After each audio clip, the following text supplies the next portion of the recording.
enjoyed tremendous success in racing. Earlier in his career, Rick was a champion motorcycle motocross racer. Since moving to truck racing, Rick was named 1992 Rookie of the Year for the Mickey Thompson Stadium Off-Road Racing Series. And due to his Class 8 win in the Baja 500, 1993 SCORE International Rookie of the Year for desert racing.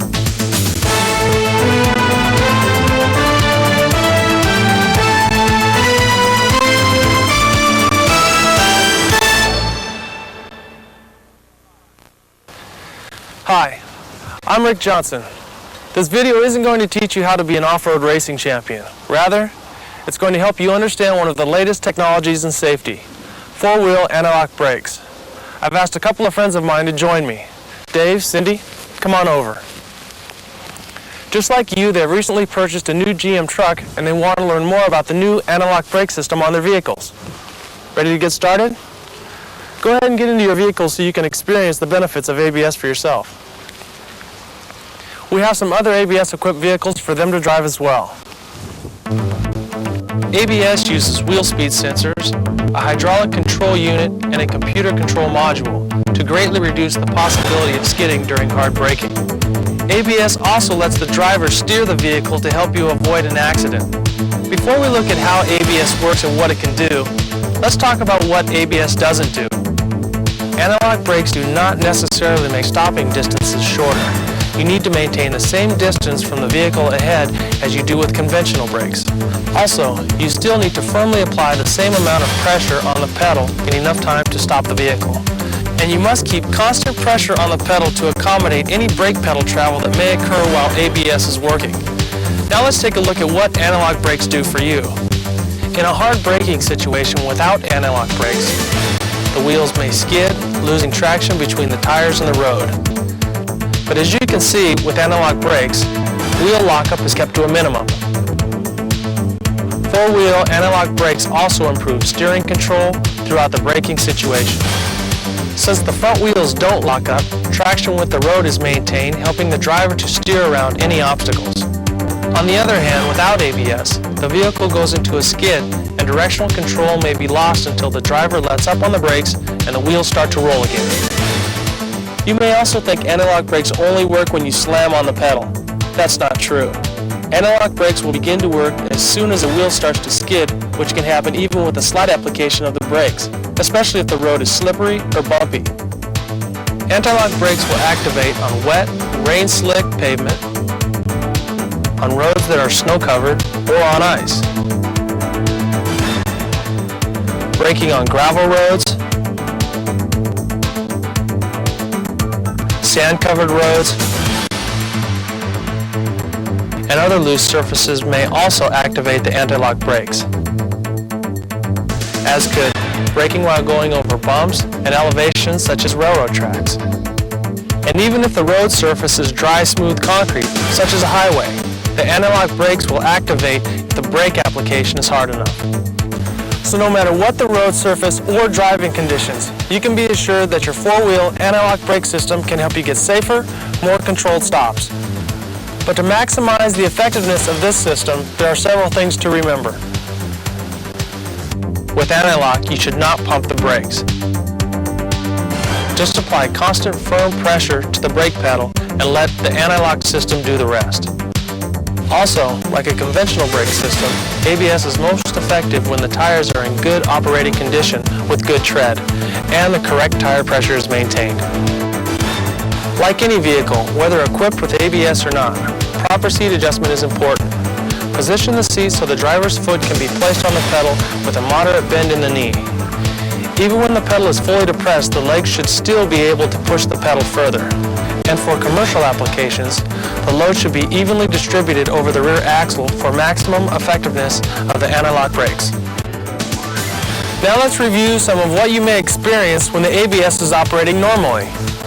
When the brake pedal is applied and the anti-lock brakes activate, the brake pedal may feel hard. It may also seem to ratchet or pulsate, or there could even be a combination of these sensations. Maintain firm, constant pressure on the pedal and be ready to push it further if it travels closer to the floor. You may also hear a sound like this. As I said earlier, This four-wheel anti-lock brake system, or four-wall for short, is one of the most advanced braking systems on the market today. You've probably asked yourself, how does it work and what makes it so sophisticated? Let's take a look.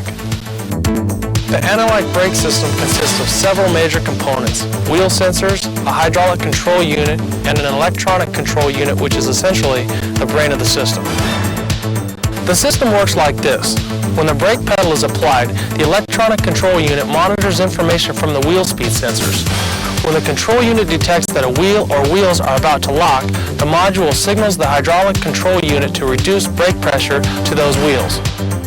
The system holds the wheels near lock while keeping the wheels rolling to help the driver steer.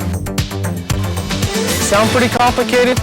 It is. However, you can be assured of proper operation due to the various self-checks that the system goes through. Some of them are noticeable, some are not. The first self-check occurs when you turn the ignition key to the on position. The anti-lock and brake warning lights will illuminate momentarily. This is called a bulb check and is normal operation. The next self-check occurs when the vehicle accelerates to approximately 8 miles per hour. During this self-check, the anti-lock system may make a sound like this. And if your foot is on the brake pedal, you may feel some vibration.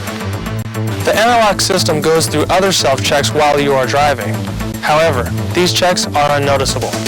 In addition to those self-checks, there are also indicators to let you know if there is a problem and your anti-lock brake system needs servicing. If the yellow anti-lock or red brake warning lights do not illuminate during the bulb check, the warning light system requires servicing. If the yellow anti-lock warning light does not go out after the bulb check, or if it comes on during vehicle operation, have your anti-lock brake system checked and serviced. This is an indication that you do not have the benefit of ABS. However, the conventional brake system is fully functional. If the red brake warning light doesn't go out after the bulb check, or illuminates during vehicle operation, bring your vehicle to a stop and have the entire brake system serviced immediately. Welcome back. So what did you think? We covered an awful lot in a short period of time. Can you tell me what you've learned about anti-lock brakes? Well, one thing for sure, my new anti-lock brake system greatly reduces wheel lock, which can help me to steer the vehicle. The thing I learned that I didn't know is that anti-lock brakes can activate on many different road surfaces. Oh, and also that tire inflation and quality as well as proper seating position are just as important with ABS as they are with a conventional brake system. But you know, the most important thing I learned is that ABS gives me improved steering control during hard braking, which can help me stay out of accidents. That's absolutely right, Cindy. Also keep in mind that sometimes the brake pedal may vibrate or pulsate. As the ABS works, you may hear some sounds and noises that are all normal in anti-lock brake system operation. Well, as you can see, my friends learned a lot, and I hope you have too. GM's commitment to safety provides us with one of the most advanced braking systems on the market today. Four-wheel anti-lock brake system. Safe for stops, controlled steering, peace of mind.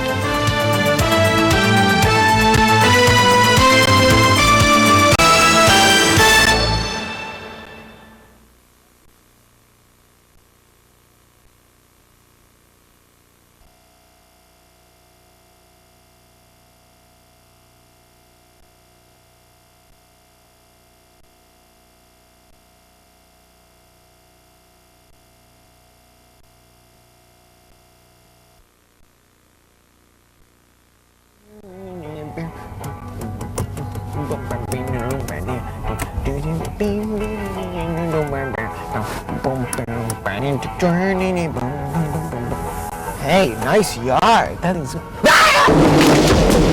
Oh, I can't believe it. A brand new car and I hit a stupid road sign. Ow. What's a sign doing here anyway? Oh, they're working on the road. Just look at the damage to my car. Hey, buddy! Are you okay? Oh, yeah, thanks. But this is gonna cost me. My insurance. But hey, no way, I'm okay. I'm all right. Good thing I was wearing my safety belt. But hey, my airbag didn't go off. My airbag should have gone off. It's supposed to protect me. Ow. Sir, are you all right? Yeah, great. Great.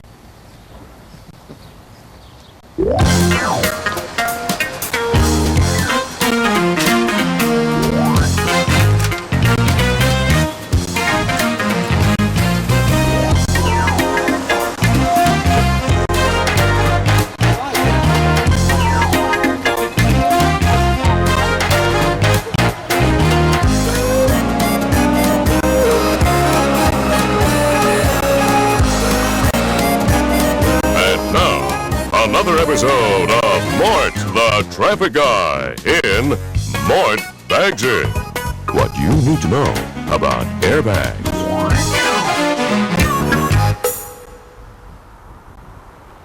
But Harry, you sold me the insurance policy. You were the one who gave me a discount for buying a car with an airbag, but it didn't work. It didn't, pop out like in the commercials.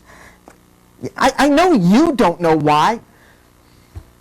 Yeah, the car companies. Yeah, the car companies.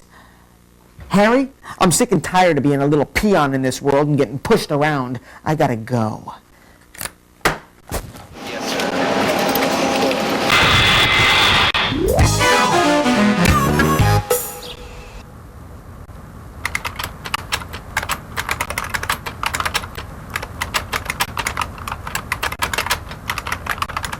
Hi. I was wondering if I could get a tour of the car company. Yes. Actually, there's a group that just started, and if you hurry, you can probably catch them. Right over there. Oh. Thanks. You're welcome.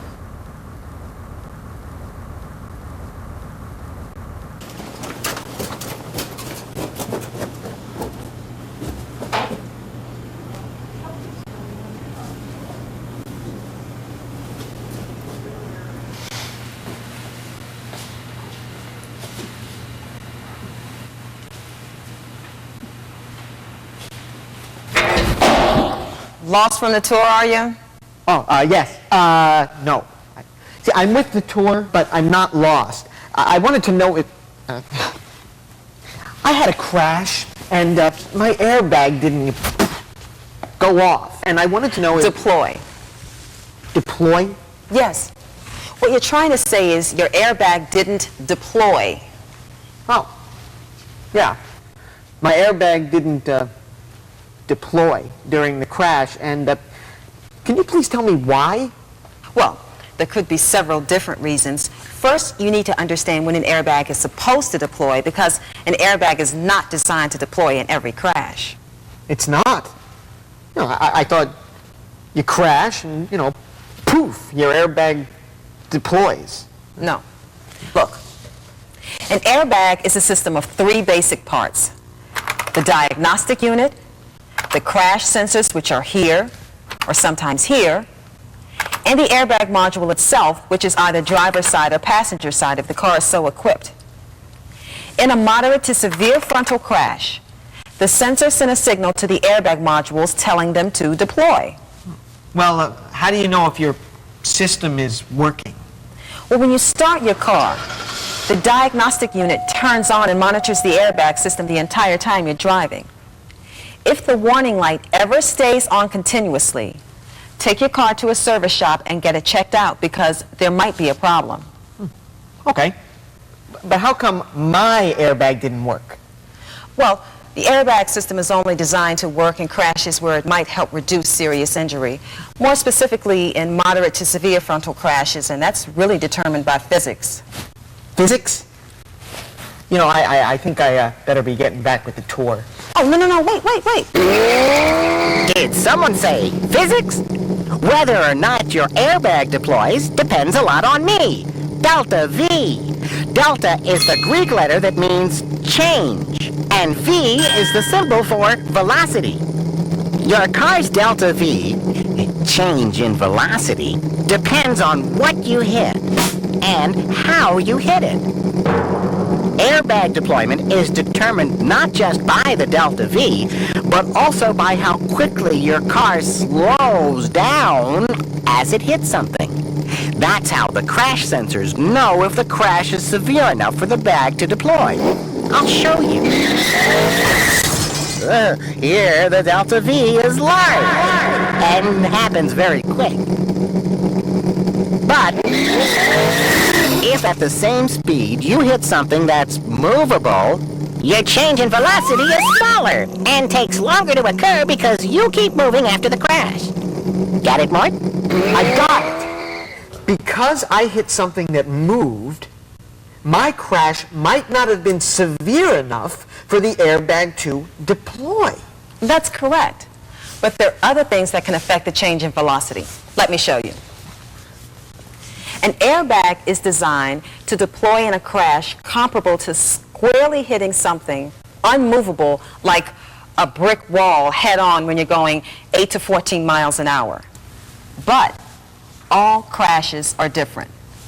If you hit a wall off-center, or if you hit a pole, you'd have to be going faster for your airbag to deploy.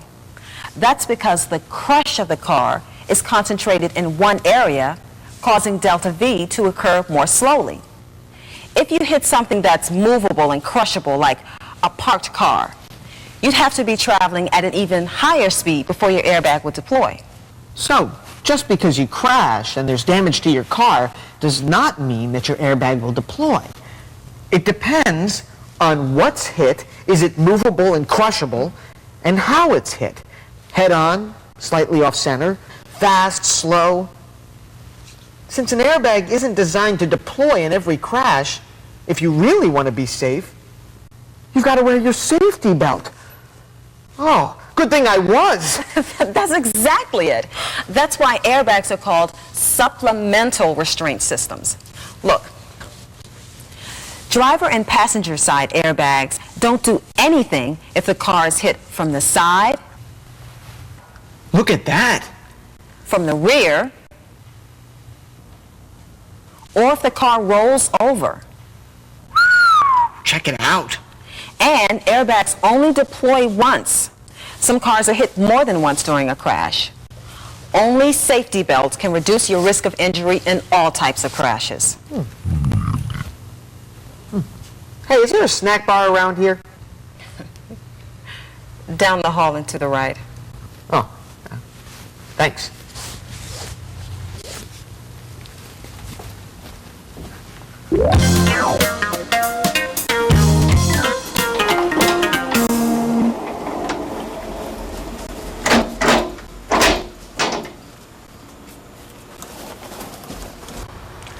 Clear the test area.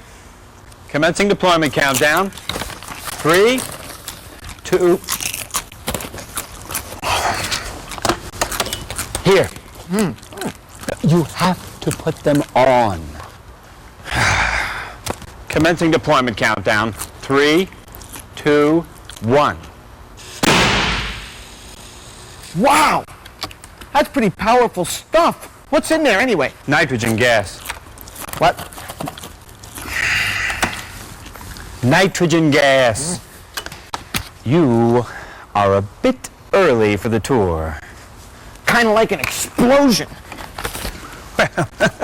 What happens is the car crash sensor sent a signal to an inflator unit. An igniter starts a chemical reaction which produces nitrogen gas, which fills the airbag, causing it to burst out of the module. It's pretty fast, huh? Blink and I bet you'd miss it. Actually, the whole process is faster than the blink of an eye. It takes less than a 20th of a second. In fact, most people don't even realize it happened. So, that nitrogen gas, is it, dangerous? No, the nitrogen gas used to fill most airbags isn't dangerous. Neither is the argon gas used to fill some passenger side airbags. Yeah, but what about the powdery stuff I saw when the airbag deployed? Well, at first, the powder contained sodium hydroxide, which is a substance that could irritate eyes or an open wound. But once it's exposed to air, it quickly turns into sodium bicarbonate. Oh. That's baking soda. Oh. Now, for most people, the only effect, if any, is a slight irritation of the eyes or throat. Now, people who have asthma might have an attack, and if they feel any symptoms, they should treat themselves as they always would and get medical help. Oh, hey, want some? No snacks aren't allowed during testing. Oh. You know, that airbag popped out pretty fast. I bet you could get hurt by the sheer power. Well, it's possible, yes. To be effective, airbags have to inflate in an instant, using considerable force. So, contact with a deploying airbag could cause injuries. typically minor skin abrasions or burns. Oh, that's not so bad. Now, the chance of a more serious injury is greater if the driver or passenger is very close to or comes in direct contact with the airbag module when it deploys. Serious injuries or even death can occur. Whoa! Here, sit. Look, don't misunderstand the message. Airbags are a tremendous advance in traffic safety technology, and they are highly effective life-saving devices. But it is really important to be correctly positioned to receive the benefits of a deploying airbag. How so? Here, you watch this while I finish what I'm doing.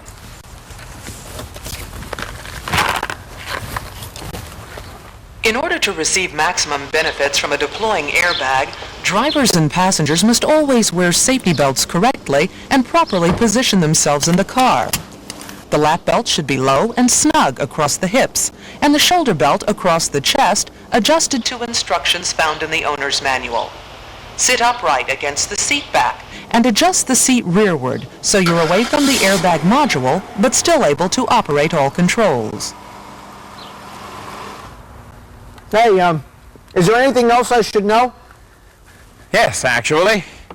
You should never put a rear-facing child safety seat in a seating position equipped with an airbag. That's because the back of the seat is too close to the airbag module. If an airbag deploys, the force against the safety seat could result in serious or fatal injuries to the child. See? Look at that. Hey, but what if you've got a two-seater and it's got two airbags and you've got a kid? Now that depends. If it's an infant, you know, a baby, then the safest thing to do would be to use another car. But if you can't do that, some car companies may begin putting in a switch which lets you manually and temporarily shut off the passenger side airbag. Now, if you've got an older child, a forward-facing child safety seat can be used as long as the vehicle seat is adjusted back as far as possible.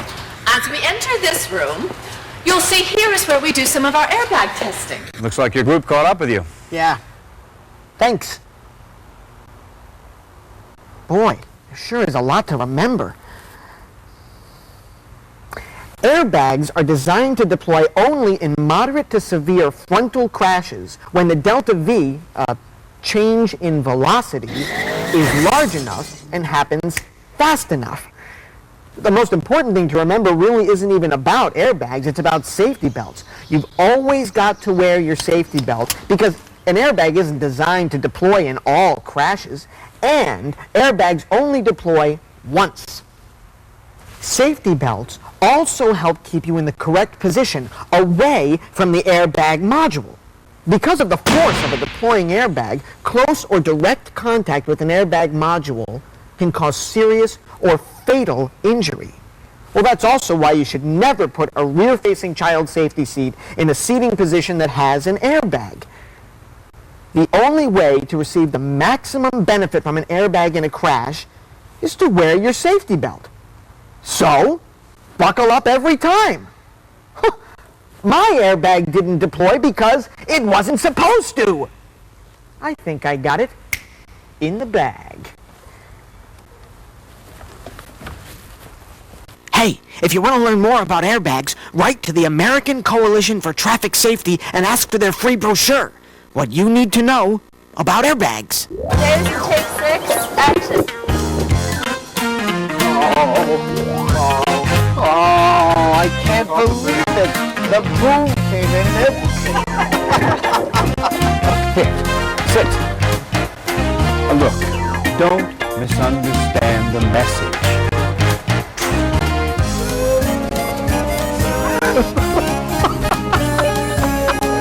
In order to get the maximum benefit from an airbag in a crash, you've got to wear your safety belt. So buckle up at all times. Oh man, I'm 2 lines away. What's the line? one take. Just in your shot? Yeah, I think just a little. Just in your shot? Yeah, just a little. Why don't you change your shot? Okay. Speed. Popcorn?